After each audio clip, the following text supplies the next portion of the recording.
Мальчик родился на 7 месяцев раньше срока и по воле судьбы родился бездыханным. Благодаря умелым рукам медицинской бригады он был реанимирован, но испытания на этом еще далеки от завершения. Младенца поглотил каскад проблем со здоровьем, в результате чего половина его крошечного тела была парализована. Следующие 3 месяца родители бродили по лабиринтам кабинетов врачей, отчаянно ища проблеск надежды для своего драгоценного сына. Однажды среди огромного моря медицинских мнений они встретили невролога с нетрадиционным рецептом лечения. Доктор суровым выражением лица настоял, чтобы они привели в дом собаку Чау-Чау или лабрадора.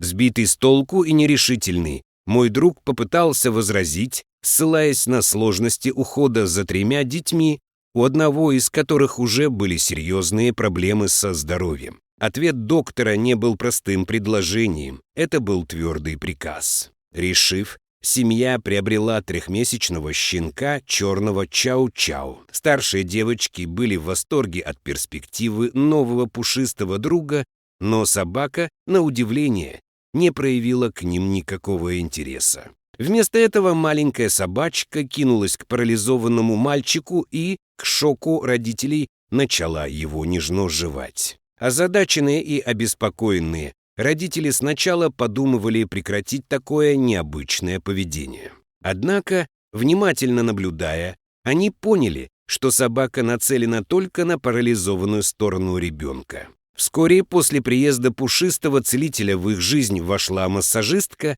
надеющаяся поспособствовать выздоровлению ребенка. К своему удивлению, она обнаружила, что малышки делали не 1, а 2 массажа одновременно, один от ее умелых рук, а другой от нежных прикосновений пушистого компаньона.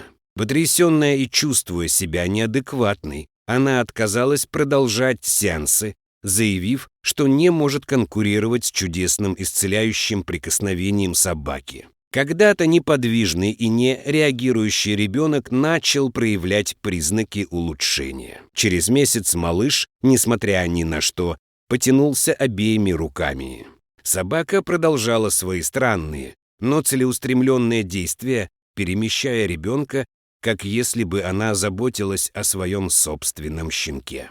Со временем парализованная сторона, на которой преданно сосредоточилась собака, начала восстанавливать силу и подвижность. Удивленные врачи, которые когда-то нарисовали мрачную картину для семьи, теперь стояли в недоумении, когда мальчик праздновал свой первый день рождения, двигаясь и гуляя с устойчивостью, которая бросала вызов медицинским ожиданиям.